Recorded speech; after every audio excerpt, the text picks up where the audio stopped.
John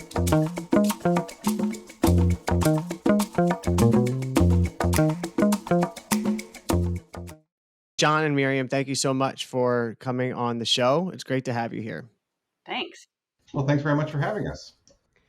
Just to get us started, could you say a bit about the importance of news literacy and what inspires your work overall?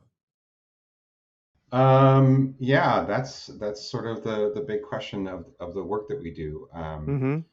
Um, I think pretty much the best way to approach it is to just look at the things that are going on in the news today. I mean, if you think about all the things that are being discussed, the ways that people are talking about things that are based off of falsehoods and misinformation and rampant conspiracy theories, right? We have Mm-hmm. these false beliefs have taken over our political discourse, and we have reached a point where people are making decisions based on things that just simply aren't true.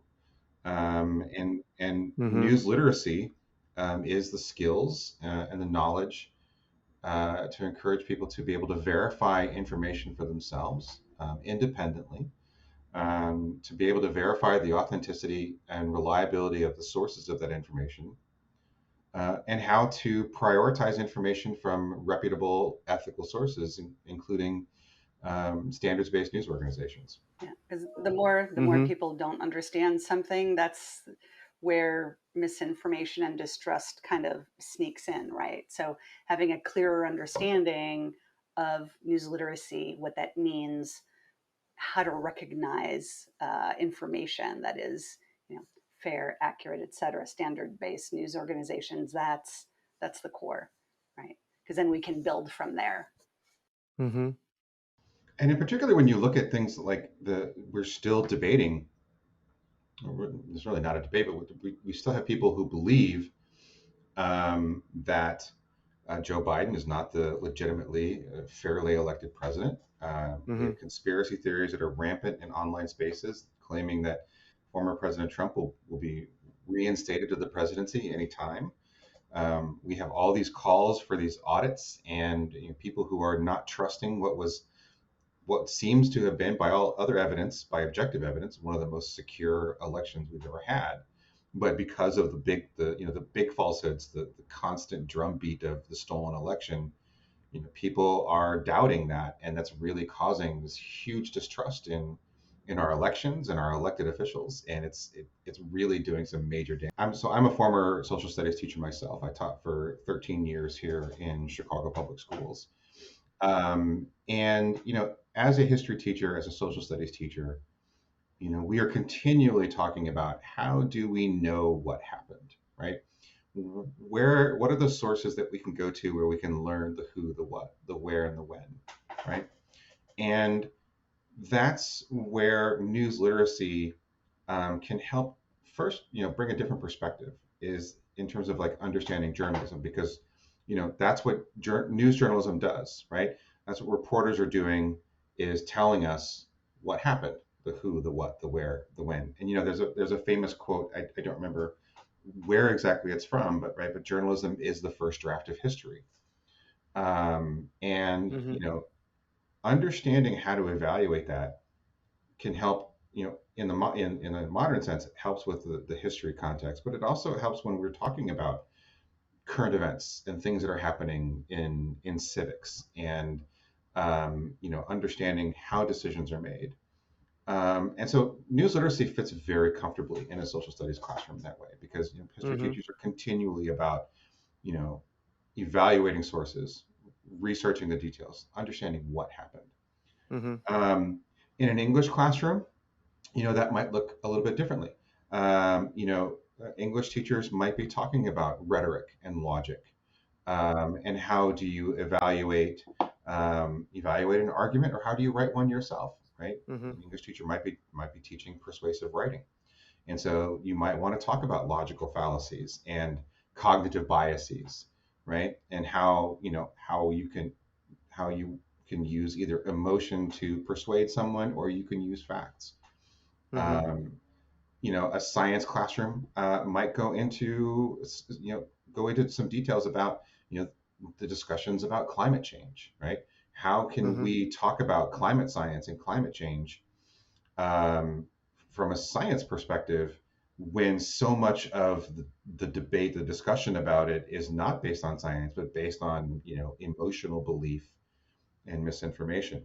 Mhm. Just to give one more example, a math teacher might be very interested in talking about data visualization and statistics and how that can be manipulated in Mm. ways Mhm. to, Mhm. you would think that statistics, is, it's something that, like, it's clear, this is what the data says, but, data can be cherry picked, data can be manipulated, right? And so how can we evaluate that to understand if we're being told, like, from a mathematical interpretation, or did somebody cherry pick the statistic and have taken it out of context? So there's a lot of different ways that it can appear in the classroom. And thinking through, Mhm. since you mentioned visualization, I'll bounce from that.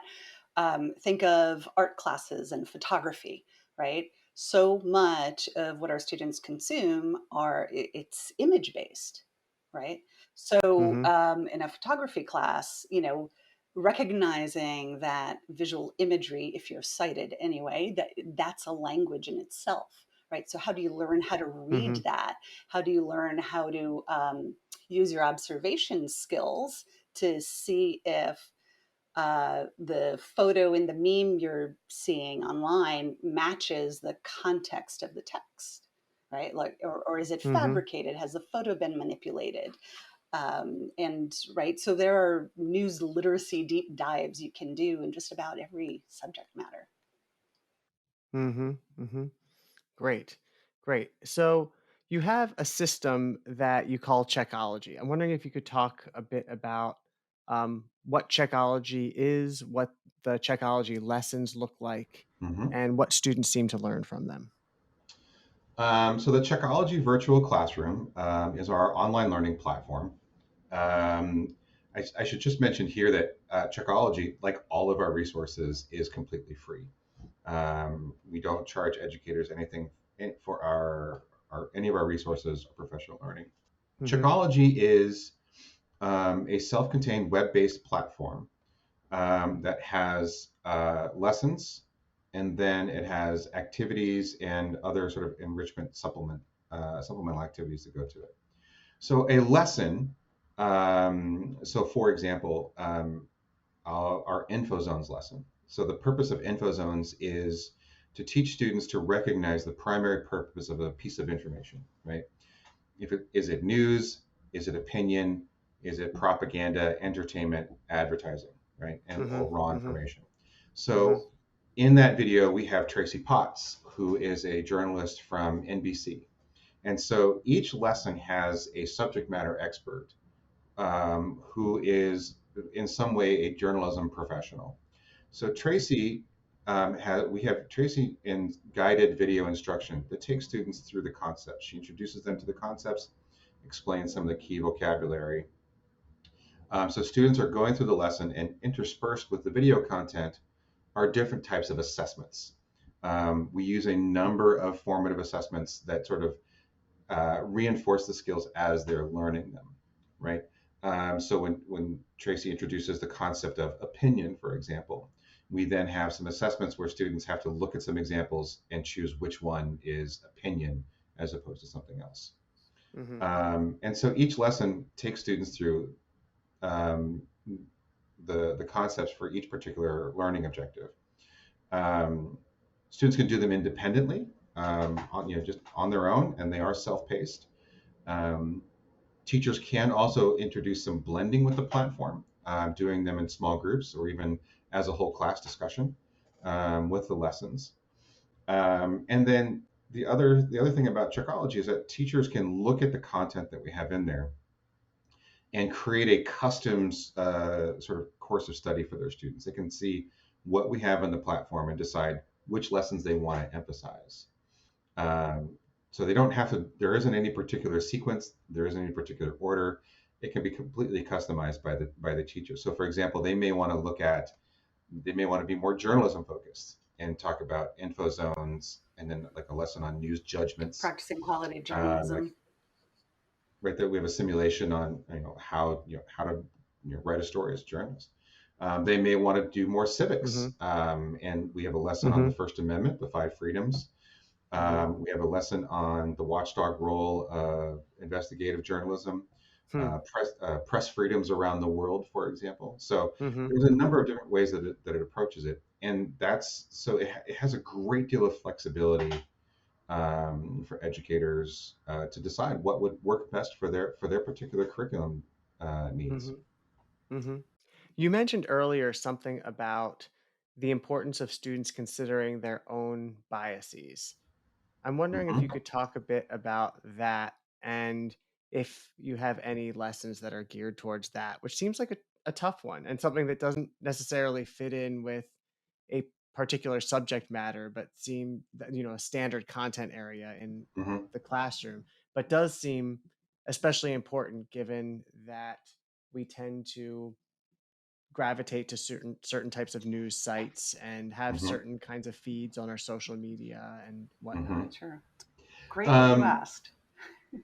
yeah. Mhm, mhm, So so one of the first things this goes more into when we do professional learning, when we talk to educators about how to teach this, right?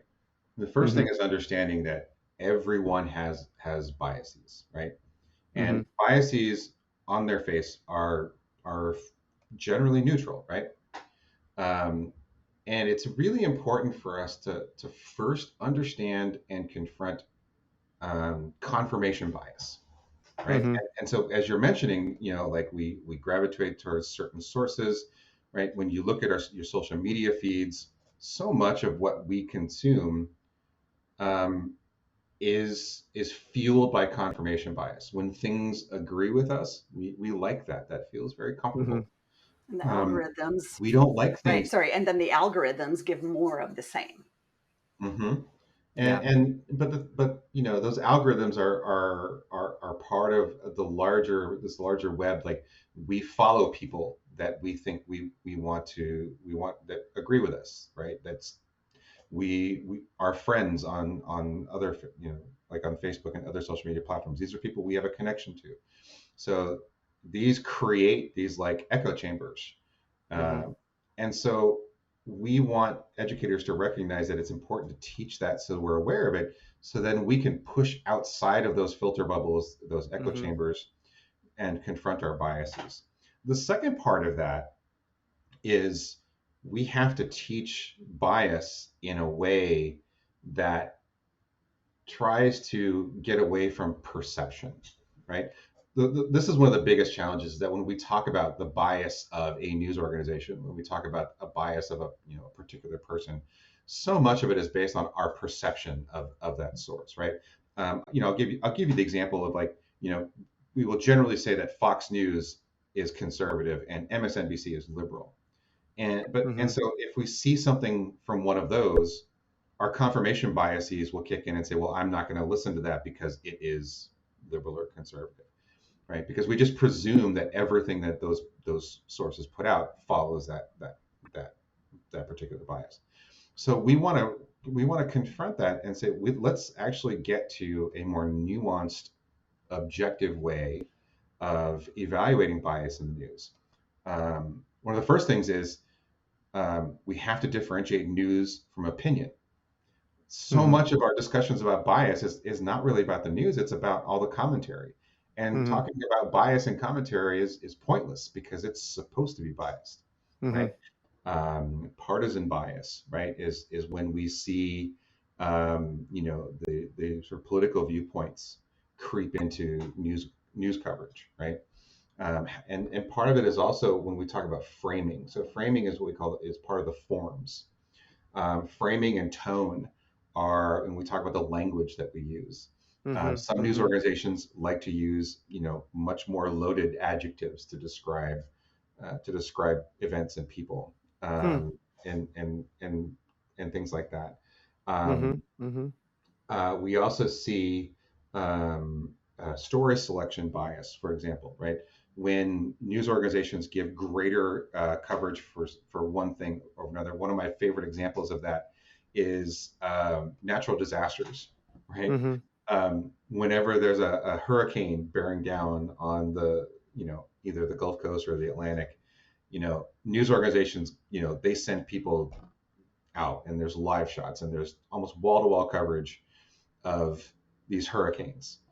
Meanwhile, half of California is on fire, right? Entire towns are being, like the town of Paradise in Northern California was almost completely wiped out in a massive fire. And you don't see that same level of coverage. And there's some interesting discussion questions in there. Mm-hmm. Could you talk a bit about lateral reading? Sure. So lateral reading is sort of an academic way of saying open up a new browser tab and Google some details, right? Mm-hmm. Sam Weinberg and Sarah McGrew from the Stanford Graduate School of Education have been doing research into what they call online civic reasoning. And what they were trying to determine is, how are we teaching young people how to evaluate information and evaluate sources? And what are sort of, are those working, and are there better ways of doing it? And so, for example, they would show them, it's like one classic example is a picture of daisies that seem to have been deformed, right? And the caption of that image says that those are daisies growing next to the Fukushima nuclear power plant in Japan, which had a catastrophic meltdown some years ago.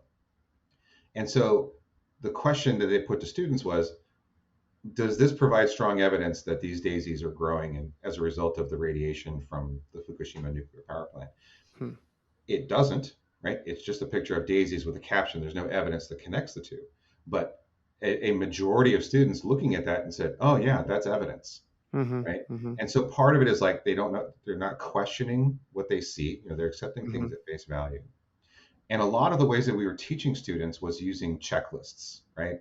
One famous one is the crap test, right? Mm-hmm. Is that there's a checklist that's like, okay, can you find the caption? Can you find, go to the about page? What can looking for details, and sort of staying on that source, what we call reading vertically. Mm-hmm. The Pew Mm-hmm. Research Center had a study that 2/3 of Americans get at least some news from social media, right? Mm-hmm. So the Mm-hmm. majority of our population is relying on social media, where anybody can create and post something also, right? So Mm-hmm. applying that idea of, okay, let's dig a little bit deeper, open a new tab, do a little bit of search, Mm-hmm. right? And that can go a long way, right? To make sure that Mm-hmm. we're not accidentally sharing information that is inaccurate. So it's a fairly new initiative that's called Newslit Nation. Mm-hmm. We are building a community of educators who are interested in and who are already teaching news literacy. So we're building this online space where they can connect and collaborate and share resources, share best practices, learn from one another. Also help us in do advocacy and outreach. So we are trying to bring all the educators who are doing news literacy in one way or another together to help, so that we can support them, and we can help increase the implementation of news literacy around the country. And that's also part of our website at newslit.org. I'll just say thank you so much to both of you. I really appreciate the time to talk to you, and the work that you're doing is so important. And I hope that you keep doing it for a long time, and that teachers continue to benefit from it. Well, thanks very much for having us. Yeah, same here. It's really a pleasure. Thank you so much, Brett.